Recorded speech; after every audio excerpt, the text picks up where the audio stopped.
जायला लागले, 12 ज्योतिर्लिंगाला जायला लागले. बापूजी पाटलांना बाळगिरी महाराजांना प्रश्न विचारला, महाराज हे जग करायला लागले ते खरं होय की खोटं होय? लक्ष देऊ नये का? माझं कीर्तन ज्ञानाचं राहते, मी ज्ञानाशिवाय काहीच बोलत नाही. म्हणून बरेच जण डोळे लावून आता रोग आलेलं कोंबड कसं मुंडी टाकते त्या प्रकारानं एका एकाची मुंडी खाली वाली. एक मुंडी टाकलं रे, बाजूचं बघायला यानं झोपलाय, आपण झोपी जाऊ.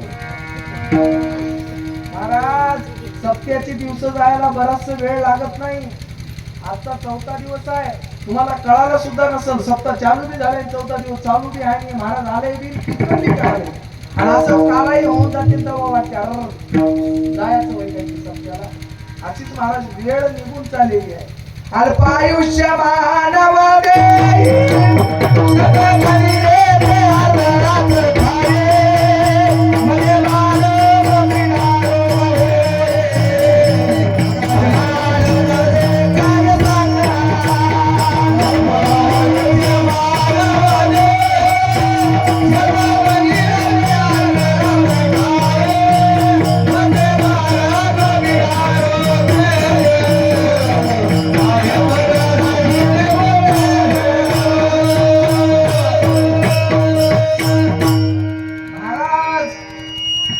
आयुष्य खूप थोडं आहे, खूप थोडं दिलं या कलियुगामध्ये या जीवाला. बरंच काही आयुष्य दिलेलं नाही. सत्ययुगासारखं, त्रेता करता द्वापारासारखं आयुष्य या जीवाला आता दिलेलं नाही. म्हणून आयुष्य थोडंच आहे, थोडंच जगा, पण असं जगा की तुमचं नाव चंद्र सूर्य जोपर्यंत खातो तोपर्यंत तुमचं नाव राहिलं पाहिजे. असं जगा, थोडंच जगा. महाराज जन्मभर शेळी होऊन जगण्यापेक्षा एकच दिवस वाघ होऊन जगा ते महत्वाचं आहे. पण शेळी होऊन दुसऱ्याचे काम करण्यात फायदा नाही. एकच दिवस वाघच व्हा. काय व्हा? वाघ. नाव सुद्धा घेतले पाहिजे लोक. काय आवाज महाराज वाघासारखा, गेला तर गेला गळा निघून, पण वरडायचं वाघासारखं डरकाळ. बाबा बाबा बाबा काय बघली रे बापू, वाघासारखं डरकाळ्या पडला तो. एकच दिवस जगायचं पण वाघासारखं. कारण अल्पायुष्यमानामध्ये शतकणी लेते अर्धरात्र खाये, मध्ये बालक पिडा रोग होई, मग भजना शिवले काय सांगना. महाराज सांगतात अल्पायुष्यमानामध्ये भजनासाठी काय उडायला लागलंय तुम्हीच सांगा.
आयुष्य खूप थोडं आहे.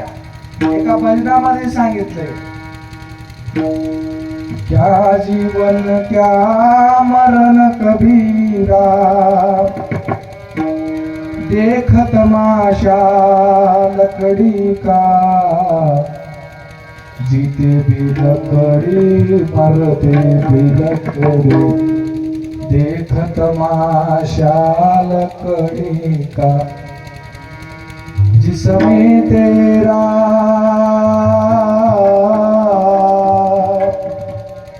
जिसमें तेरा जन्म हुआ हो, वो पलंग था लकड़ी का, माता तुम्हारी माता तुम्हारी लोरी गाए, वो पलना था लकड़ी का, जीते भी लकड़ी मरते भी लकड़ी, देख तमाशा लकड़ी का. समोर सुद्धा सांगितले महाराज, पढ़ने चला जब पढ़ने चला जब पाठशाला में, लेखन पाटी लकड़ी का, गुरु ने जब जब गुरु ने जब जब डर दिखलाया, वो डंडा था लकड़ी का, जीते भी लकड़ी मरते भी लकड़ी, देख तमाशा लकड़ी का. वृद्ध हुआ जब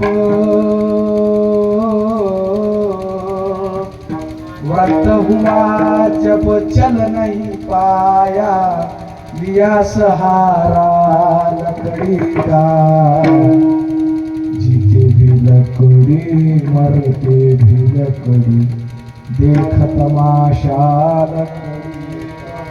महाराज सांगतात या जीवनामध्ये लाकडाशिवाय काहीच नाही.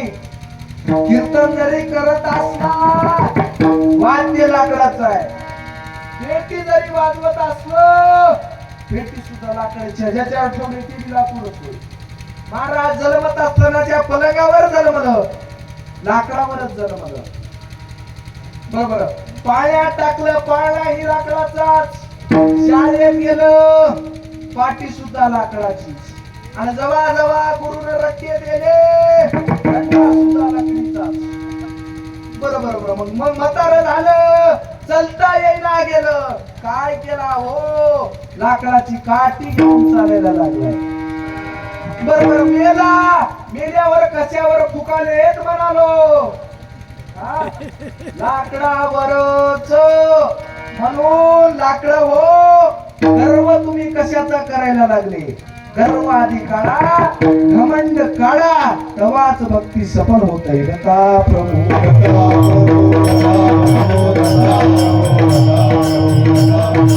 हो.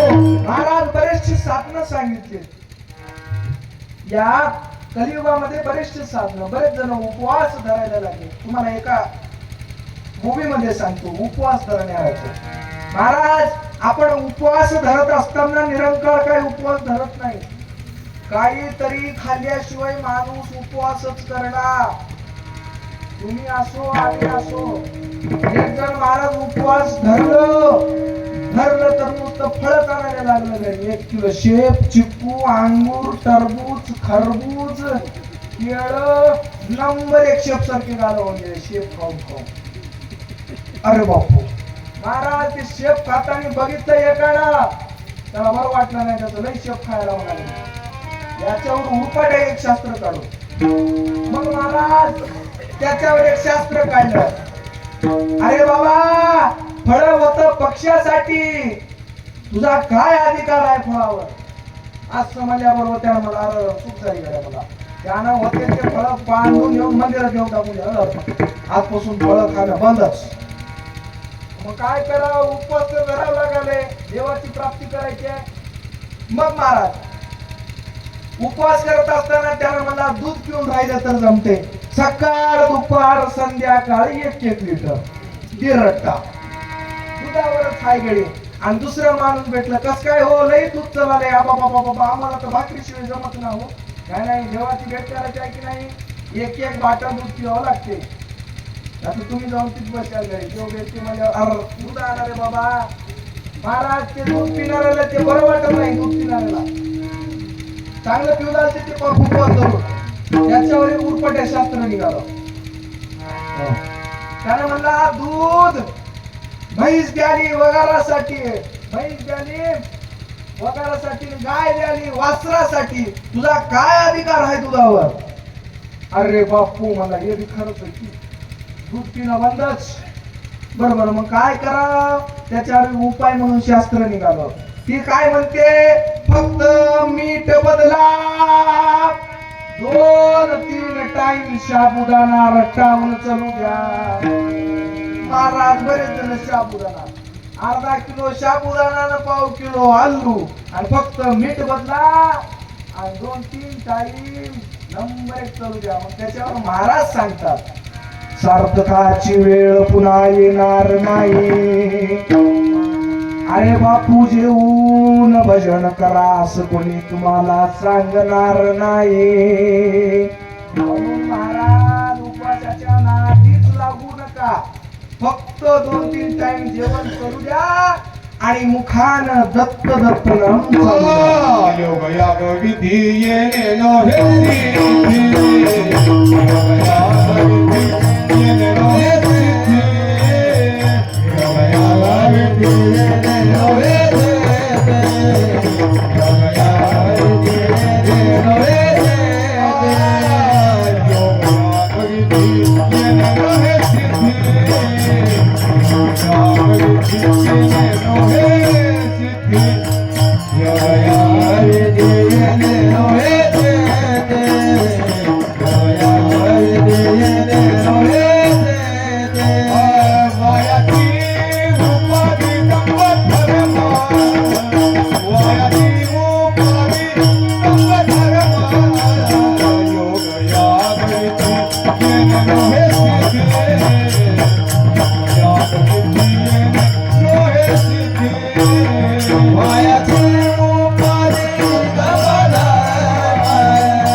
योग याग बुद्धी येणे नोहे सिद्धी वायाची उपाधी धम्म धर्म. काहीच करायचं नाही जीवनाला येऊन काय करायचं अभंगाचं पहिलं चरण सांग. साधन तरी हे साधन तरी हे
एक अन्नदान आणि दुसरं नामस्मरण. मग महाराज तीर्थाला जाणारे काय पागल होत काय? ते बी शहाणेच होत. म्हणून तुकाराम महाराज म्हणायला लागले, तीर्थाशी गेले काय गुण नाही पलटले अवगुण. महाराज सांगतात एक जण 4 धामला गेलंच आणि गेल्याच्या नंतर याच्यामध्ये कोण कोण केलंय हो 4 धाम? हातवरी करा बरं. 4 धाम केलेली मंडळी कोणी बी केलं नाही? आम्ही बी गेले नाही. आपण तुम्ही सारखे बरं.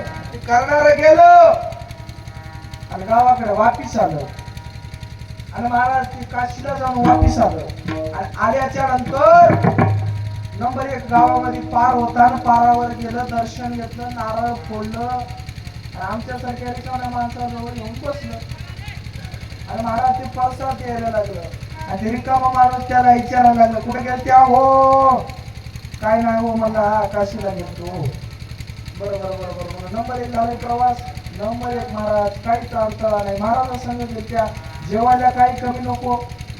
आज गुलाबजाम तर उद्या बासुंदी होती, उद्या बासुंदी तर उद्या पेढे होते, पेढे झालं की पुन्हा शिरा होता, शिरा झालं की बेसनाची वडी, मुगाचा हलवा. खायला महाराज काही कमी नव्हतं हो. बरोबर. नंबर 1 झाला प्रवास. होय, प्रसाद गेलं महाराज. अजून गेलं गावानं प्रवास वाटला, अजून येऊन पारावर बसलं. अजून त्याला विचारलं महाराज कुठे गेलत्या हो? काय नाही बघा काशीला जाणार. बरोबर. काशीला गेल्यावर काहीतरी सोडावं लागते की म्हणून तुम्ही काय सोडल्या? आपण जर काशीला गेलं यदा कधी गेल्याच्या नंतर आपण काय सोडता? भावाच्या पत्रवाळी जेवायचं नाही, कप मध्ये चहा प्यायचा नाही, मग गिलास मध्ये गिलास भरून जमते, गिलास भरून चहा जमते. महाराज आपण असल्या गोष्टी सोडून येतात. ते सोडायचं ते सोडत नाही. महाराज ते गेलं आता विचारलं बरोबर काशीला गेल्या. बरं, काशीला गेल्यावर काहीतरी सोडावं लागते तुम्हाला. तुम्ही काय सोडल्या? त्याला म्हणा मी राग सोडलो. बरोबर. राग सोडल्या. बरं झालं बाबा. महाराज अजून त्याला 5-10 मिनिटांनी जाऊन विचारलं कुठे गेलत्या हो? मचरात गेलतो मला. याच होता काय तुला? काय सोडलंय महाराज? राग सोडले. आणि राग तर कुठल्याच प्रकारचं केलेलं नाही. काम क्रोध रस म्हणे ऐका संताची वाणी. राजा हे आचारा विश्वा देव पाहिला काकू.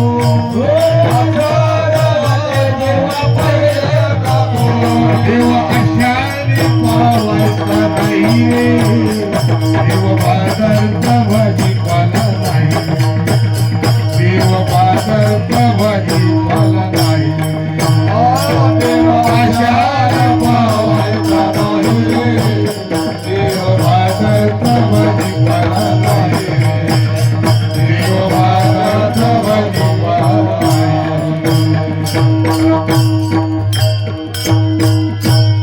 तुकड्या दास म्हणे ऐकाही वाणी. अचर नावाचोनी पाहिला का कोणी? देव बाजारचा भाजीपाला नाही हो. देव बाजारचा भाजीपाला नाही हो. हा लाकडाचा देव त्याला अग्नीच देव. सोन्या चांदीचा देव त्याला चोराचा भेव. देवाशाने पावत नाही रे. देव बाजारचा भाजीपाला नाही रे. समोर काय सांगितलं? केला मातीचा देव त्याला पाण्याचा फेव. केला दगडाचा देव त्याला वडराचा फेव. देवाशाने पावत नाही रे. देव बाजारचा नाश्ता. तुकडोजी महाराज सांगतात तुकड्या दास म्हणे ऐका ही वाणी. ऐका अचर नावाचोनी पाहिला का कोणी? आचरण पाहिजे. अंगामध्ये जर षडविकार असतील देवाची भेट होऊ शकत नाही. दत्ता प्रभू दत्ता प्रभू, दत्ता प्रभू, दत्ता प्रभू, दत्ता प्रभू, दत्ता प्रभू. मग महाराज त्यानं कीर्तनकार राहो, दरच कीर्तन करणारा राहो, भागवत करणारा राहो, कोणता संन्यासी राहो, काही बी राहो, सगळ्या संप्रदायामध्ये कीर्तन करणारा बी राहो, पण आचरण जर नसेल भक्ती मात्र तीळ मात्र सफल नाही महाराज. म्हणून आचरण काम क्रोध लोभ घेऊन या संगे परमार्थाशी तोच मूर्ख. महाराज म्हणतात परमार्थ करायला निघाले, कीर्तनाला निघाले, आणि अंगामध्ये कामही आहे, लोभही आहे, क्रोधही आहे. तेव्हा महाराज महाराज त्याला महाराज म्हणावं, त्याला महाराज म्हणू नये, त्याला पोतराज म्हणावं. दत्ता प्रभू, दत्ता प्रभू, दत्ता प्रभू, दत्ता प्रभू, दत्ता प्रभू, दत्ता प्रभू. म्हणून महाराज आधी अंगातले विकार काढावे लागतात. मग तीर्थाला जाणं गरज नाही, उपवास करण्याची गरज नाही. मग महाराज काय जरा यज्ञ करायला लागले. यज्ञ काय सोपं होते काय? यज्ञाला बरंच खर्च लागते. महाराज यज्ञ करायचं असलं कमीत कमी 5-7 कोटी जवळ खिशात पाहिजे हे म्हणालो. आता उग काय 4 लाकडं घेतलंय, तूप टाकून जाळत बसलंय, याला यज्ञ म्हणत नाही. असा मंडप महाराज 2-2.5 कोटीचा नुसता मंडपच टाकावा लागते. त्याला काशीचे ब्राह्मण आणावं लागते जोडपे. त्या जोडपेला 50,000 द्यावं लागते काशीहून आणून. साधे लाकडं जाळायला जमत नाही, मग माणसाला कोणत्याही खोडावर जाळलं तर जमते. त्याला चंदनाचे लाकडं, आणि महाराज त्या चंदनाच्या लाकडामध्ये गावरान गाईचं तूप टाकावं लागते. इस्त्यामध्ये माणसाला खायला द्यायचं नाही म्हणालो. तू किती तळपडलं बापू, तूप द्या. नाही बापू, हे इस्त्यात टाकून जाळायचं. असं महाराज यज्ञ किती करावे लागतात? 100 यज्ञ करावे लागतात. किती? 7-7 कोटीचे किती यज्ञ? 100. तरी हे कुठली भक्ती वय? द्वापार युगातली भक्ती होती. द्वापार युगामध्ये यज्ञ सांगितलं काय, कलियुगात नाही का? महाराज असंच पंडूराजानं 99 यज्ञ केले. 99 यज्ञ त्याचे पूर्ण झाले, आणि पूर्ण झाल्याच्या नंतर एकच यज्ञ राहिलं, आणि त्याला आपला देह त्यागावा लागला. महाराज 99 यज्ञ केले होते, परंतु त्याला स्वर्गामध्ये घेतलेलं नाही. स्वर्गाच्या पायरीला त्याला पुरले, स्वर्गात एंट्री नाही महाराज. मग एका दिवशी कृष्ण आणि नारद त्या रस्त्यानं जाऊ लागले, आणि जात असताना नारदाने कृष्णाला प्रश्न केला, महाराज